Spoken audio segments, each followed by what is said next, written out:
चांद से उजियार लागे चेहरवा, तू ही बन बाड़ू दिल के सवाल।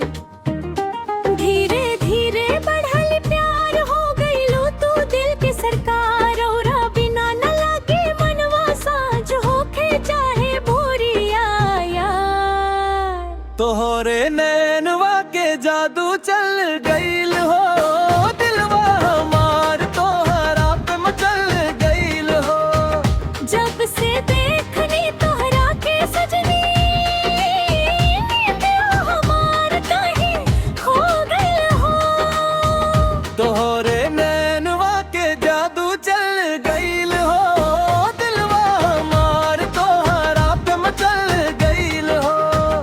जब से देखनी तोहरा के सजनी, निंदियो हमार कहीं खो गइल हो।